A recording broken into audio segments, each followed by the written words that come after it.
Hi, good morning friends. Welcome back to my channel. ನಾನಿವತ್ತು ಮೊಸರು ವಡೆ ಸಾರು ಹೆಂಗೆ ಮಾಡೋದು ಅಂತ ತೋರಿಸ್ಕೊಡ್ತೀನಿ. ಮೊಸರು ಸಾರಿಗೆ ವಡೆ ಹಾಕಿ ಹೆಂಗೆ ಮಾಡೋದು ಅಂಥೇಳಿ ರೆಸಿಪಿ ನೋಡ್ಕೊಳ್ಳಿ. ಒಂದು ಪ್ಯಾಕೆಟ್ ಮೊಸರು ತೊಗೊಂಡಿದ್ದೀನಿ ನಾನು. ಅದಕ್ಕೆ 2 ಕಪ್ ನೀರು ಹಾಕಿದೆ. ನನಗೆ ತುಂಬ ಹುಷಾರಿಲ್ಲ, ಜ್ವರ, ಹಾಗಾಗಿ 2 ದಿವಸದಿಂದ ಬ್ಲಾಗ್ ಬಂದಿಲ್ಲ. ಈಗ ಇದಕ್ಕೆ 2 ಸ್ಪೂನು ಕಡಲೆ ಹಿಟ್ಟು ಹಾಕೋತೀನಿ. ಕಡಲೆ ಹಿಟ್ಟು ಹಾಕ್ಕೊಂಡು ಚೆನ್ನಾಗಿ ಬೀಟ್ ಮಾಡ್ಕೋತೀನಿ. ಅಂದರೆ ಅದು ಗಂಟು ಥರ ಇರಬಾರ್ದು ಮೊಸರಿಂದ ಯಾವುದೂ. ಈಗ ಅದಕ್ಕೆ ಒಂದು 5 ನಿಮಿಷ ಅದನ್ನ ಬೀಟ್ ಮಾಡಿ, ನಂತರ ಈಗ ಅದಕ್ಕೆ ಉಪ್ಪು, ಕೊರಿಯಾಂಡರ್ ಪೌಡರ್ ಮತ್ತು ರೆಡ್ ಚಿಲ್ಲಿ ಪೌಡರ್ ಹಾಕ್ಕೊಳ್ಳಿ. ಮತ್ತು ಟರ್ಮರಿಕ್ ಪೌಡ್ರು ಕೂಡ ಹಾಕೋತಿದ್ದೀನಿ. ಈಗ ಇನ್ನೂ ಚೆನ್ನಾಗಿ ಮತ್ತೆ ಒಂದು 5 ನಿಮಿಷ ಬೀಟ್ ಮಾಡಿ ಚೆನ್ನಾಗಿ. ಅಂದರೆ ಯಾವುದೋ ಒಂದು ಗಟ್ಟಿ ಇರಬಾರ್ದು, ಸೊ ಹಾಗಾಗಿ ಚೆನ್ನಾಗಿ ಮಾಡ್ಕೊಳ್ಳಿ. ನಂತರ ಅದನ್ನು ಕಡಾಯಿಗೆ ಹಾಕ್ಕೊಂಡೆ. ಈಗ ಸ್ಟವ್ ಆನ್ ಮಾಡಿಕೊಂಡು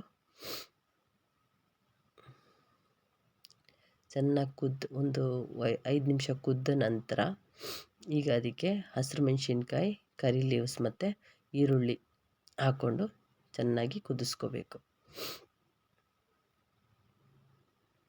ಚೆನ್ನಾಗಿ ಕುದ್ದ ನಂತರ ಕಮ್ಮಿ ಅಂದರೂ ಒಂದು 20 ನಿಮಿಷನೋ 25 ನಿಮಿಷನೋ ಕುದಿಬೇಕು.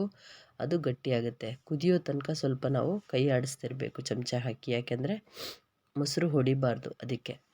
ಈಗ ಒಂದು ಬೌಲಿಗೆ ವಡೆ ಮಾಡ್ಕೊಳ್ಳೋಕ್ಕೋಸ್ಕರ ಕಡಲೆ ಹಿಟ್ಟು, ಜೀರಿಗೆ ಮತ್ತು ಉಪ್ಪು, ರೆಡ್ ಚಿಲ್ಲಿ ಪೌಡ್ರ್ ಹಾಕ್ಕೊಂಡು ಚೆನ್ನಾಗಿ ಕಲಿಸ್ಕೊತೀನಿ. ಬೇಕಾದ್ರೆ ಆನಿಯನ್ನು ಹಾಕ್ಕೋಬೋದು. ವಡೆಗೆ ಏನೆಲ್ಲ ಹಾಕೋತೀರ ನೀವು ಅದೆಲ್ಲ ಹಾಕ್ಕೊಂಡು, ಈರುಳ್ಳಿ ವಡೆಗೆ ಏನಾರು ಹಾಕೋತೀರ ಅದು ಹಾಕ್ಕೊಂಡು ಚೆನ್ನಾಗಿ ವಡೆ ಟೈಪಲ್ಲಿ ಚಿಕ್ಕ ಚಿಕ್ಕದಾಗಿ ಹಾಕ್ಕೊಳ್ಳಿ. ಇದು ಕಟ್ಟಾಗಿದೆ ನಂದರಲ್ಲಿ. ಅದನ್ನು ಚೆನ್ನಾಗಿ ಫ್ರೈ ಮಾಡ್ಕೋತೀನಿ ವಡೆ ಥರ ಚಿಕ್ಕ ಚಿಕ್ಕದಾಗಿ. ಈರುಳ್ಳಿ ಬಜ್ಜಿ ಮಾಡ್ತೀವಲ್ಲ ಹಾಗೆ ಸ್ವಲ್ಪ ಹಾಕ್ಕೊಳ್ಳಿ. ಏನೆಲ್ಲ ಬೇಕೋ ಅದು ಹಾಕ್ಕೋಬೋದು ವಡೆಗೆ, ಆ ಟೈಪ್ ಹಾಕ್ಕೊಂಡು. ಈಗ ಅಲ್ಲಿ ಕುದೀತಾ ಇದೆ ನೋಡಿ.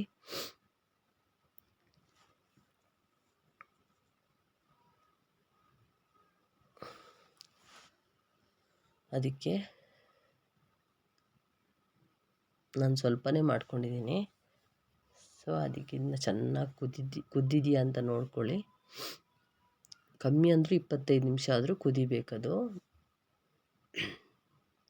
ಈಗ ಈ ವಡೆನ ಅದಕ್ಕೆ ಆ್ಯಡ್ ಮಾಡ್ಕೊಳ್ಳಿ. ನಿಜವಾಗ್ಲೂ ಈ ಸಾರು ನೀವು ತಿಂದರೆ ತುಂಬ ಟೇಸ್ಟಾಗಿರುತ್ತೆ. ನೀವು ಮಾಡಿ ನೋಡಿ. ಇದು ಆ್ಯಕ್ಚುಲಿ ದಿಲ್ಲಿ ಆ ಕಡೆ ಎಲ್ಲ, UP ಕಡೆ ಎಲ್ಲ ಇದನ್ನ ಕಡಿ ಚಾವಲ್ ಅಂತ ಹೇಳ್ತಾರೆ. ತುಂಬ ಟೇಸ್ಟ್ ಆಗುತ್ತೆ. ನಾನು ಕೂಡ ಇದು ಟ್ರೈ ಮಾಡಿದ್ದೀನಿ, 1-2 ಸತಿ ಮಾಡಿದ್ದೀನಿ.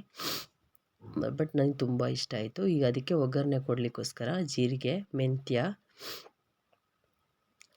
ಮೆಂತ್ಯ ಮತ್ತು ಒಣಮೆಣ್ಸಿನ್ಕಾಯಿ ಮತ್ತು ಕರಿ ಲೀವ್ಸ್ ಹಾಕ್ಕೊಂಡು, ನಂತರ ಇದಕ್ಕೆ ರೆಡ್ ಚಿಲ್ಲಿ ಪೌಡ್ರು ಕೂಡ ಹಾಕೋತೀನಿ ನಾನು ಒಗ್ಗರಣೆಗೆ.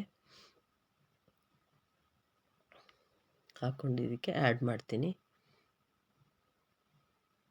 ಎಷ್ಟು ಟೇಸ್ಟ್ ಆಗುತ್ತೆ ಅಂದರೆ, ಯಾವಾಗಲೂ ಮಟನ್ನು ಚಿಕನ್ನು ತಿಂದಿರ್ತೀವಲ್ವ, ಈ ಸಾರು ಮಾಡಿ ತಿಂದು ನೋಡಿ ನೀವು. ಆವಾಗ ಬಿಸಿ ತಿಂದ್ರೂ ಟೇಸ್ಟಾಗಿರುತ್ತೆ, ಮತ್ತು ಸ್ವಲ್ಪ ಹೊತ್ತು ಬಿಟ್ಟು ತಿಂದ್ರೂ ತುಂಬ ಟೇಸ್ಟಾಗಿರುತ್ತೆ. ಈಗ ಇಲ್ಲಿ ಬಟ್ಟೆ ಇತ್ತು, ತುಂಬ ವೈಟ್ ಬಟ್ಟೆಗಳು ಮತ್ತು ಯೂನಿಫಾರ್ಮು ತೊಳಿಲಿಕ್ಕೆ ಅಂತ ಮೇಲೆ ಬಂದೆ. ತುಂಬ ಗಾಳಿ ಇತ್ತು ಮೇಲೆ. ನನಗೆ 2-3 ದಿವಸದಿಂದ ವ್ಲಾಗ್ಸ್ ಏನೂ ಹಾಕಿಲ್ಲ, ಯಾಕೆಂದರೆ ತುಂಬ ಜ್ವರ ನನಗೆ. ಬಟ್ ಇವತ್ತು ಹಾಕಲೇಬೇಕು ಅಂಥೇಳಿ ಹಾಕಿದೆ. ಬಟ್ಟೆ ಎಲ್ಲ ತೊಳೆದಾಯಿತು.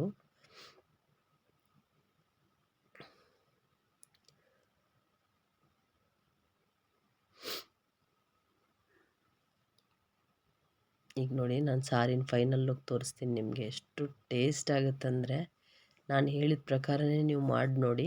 ಹೇಗಿತ್ತು ಅಂತ ಹೇಳಿ ಕಮೆಂಟ್ ಮಾಡಿ ತಿಳಿಸಿ. ತುಂಬ ಈಸಿ ಕೂಡ, ಸಿಂಪಲ್ಲಾಗಿ ಮಾಡ್ಕೋಬೋದು.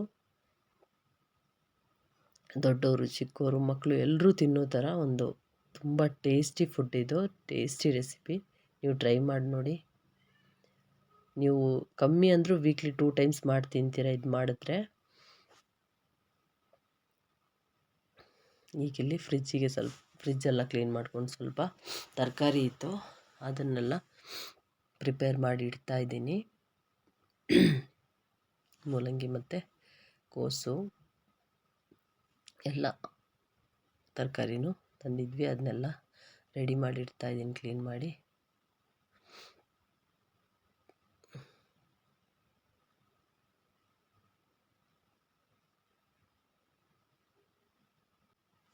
ನನ್ನ ಚಾನಲ್ ಇಷ್ಟ ಆದರೆ ಲೈಕ್ ಮಾಡಿ, ಶೇರ್ ಮಾಡಿ, ಸಬ್ಸ್ಕ್ರೈಬ್ ಮಾಡಿ, ಮತ್ತು ಹೇಗಿತ್ತು ಅಂತ ಹೇಳಿ ಕಮೆಂಟ್ ಮಾಡಿ ಹೇಳಿ. Thank you.